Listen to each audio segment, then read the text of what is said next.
बिस्मिल्लाहिर्रहमानिर्रहीम। अस्सलाम वालेकुम। कैसे हैं आप सब। आज हम लोग बनाएंगे घर पर देसी घी। बहुत सारे लोगों को ये इश्यू होता है कि हमारा घर पर वैसा देसी घी नहीं निकलता। ये बहुत ही कोई एक्सपर्ट बंदा बना सकता है, तो इसमें कुछ भी मुश्किल नहीं है। तो चलिए इसको बनाना स्टार्ट करते हैं। सबसे पहले हमें चाहिए मलाई, क्योंकि आपको पता है कि हम लोग जब भी दूध गर्म करते हैं उसके ऊपर से मलाई उतरती है, तो हम लोग उसको एक बाउल में निकाल लेते हैं। इसको आप बेशक एक माह के बाद निकाल लें, जितना आप निकालना चाहें। मेरे पास ये एक बाउल था मलाई का, मैंने इसको एक देगची में निकाला और इसको मैंने 1-2 चम्मच दही के लगा दिए। वैसे बहुत सारे लोग इसको दही के बगैर भी निकाल लेते हैं, लेकिन उससे ये होता है कि इसका जो घी है ना, उसमें से स्मेल आती है। अगर आप लोग इसको दही का जो बोलते हैं ना जाग लगा देंगे, तो आपका जो घी है ना, वो आप लोग जितनी मर्जी देर तक रखें इसमें से स्मेल नहीं आएगी। ऐसे ही आप लोगों ने इसको हिलाते जाना है। जब इसमें से मक्खन निकल आएगा और आपको लगे कि इसमें से लस्सी निकलना शुरू हो गई है, तो इस आप लोग समझ जाएं कि आप लोगों का मक्खन जो है ना, वो मुकम्मल तौर पर रेडी हो चुका है।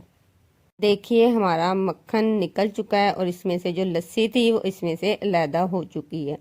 अगर आप लोगों को गर्मियों में अगर आप लोग इसको निकाल रहे हैं ना, तो आपको लगे कि मुसलसल निकालने के बावजूद इसमें से मक्खन नहीं निकल रहा, तो आपको चाहिए आप लोग इसमें बर्फ़ डाल दें। आजकल सर्दियों का मौसम है, तो वैसे ही पानी ठंडा है। इसमें आप लोग पानी डाल के इसमें से जो लस्सी है वो अलहदा कर लें और मक्खन को आप लोग एक बाउल में निकाल लें। क्योंकि सर्दियों के मौसम में तो वैसे ही पानी ठंडा होता है, लेकिन अगर आप लोग गर्मियों में इसमें बर्फ़ डाल देंगे तो इससे आपका जो मक्खन है वो बहुत जल्द निकल आएगा।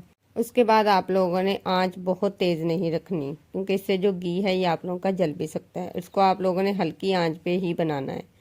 और बहुत सारे लोग इसको पहले से ही डार्क कलर करना शुरू कर देते हैं। आप लोगों को जब लगे कि ये लाइट येलो सा है ना, तभी आप लोग चूल्हे को बंद कर दें, क्योंकि आपको पता है कि देगची गर्म होती है, तो मुसलसल इसमें ये पकने के बाद इसका जो कलर है ना वो बहुत डार्क हो जाता है। देखिए हमारा जो घी है वो तकरीबन 90% हमारा घी रेडी हो चुका है।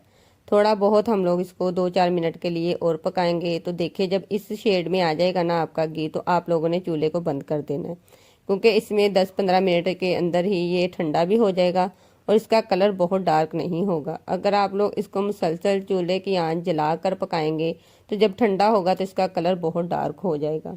तो देखिए मैंने इसको रख दिया था, तो हमारा घी रेडी हो चुका है। अब इसको मैं दोबारा से हल्का सा गर्म करूँगी और इसको मैं एक बर्तन में निकाल लूँगी। ये देखिए इसका कलर कितना परफेक्ट निकल आया। अगर मैं इसको पहले ही और डार्क करती तो लास्ट में ये बहुत ही ब्लैक हो जाना था।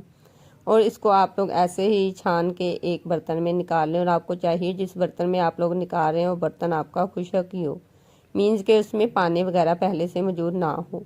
और आपको चाहिए देसी घी को आप बाहर रखें। मिलते हैं नेक्स्ट वीडियो में। अल्लाह हाफिज़।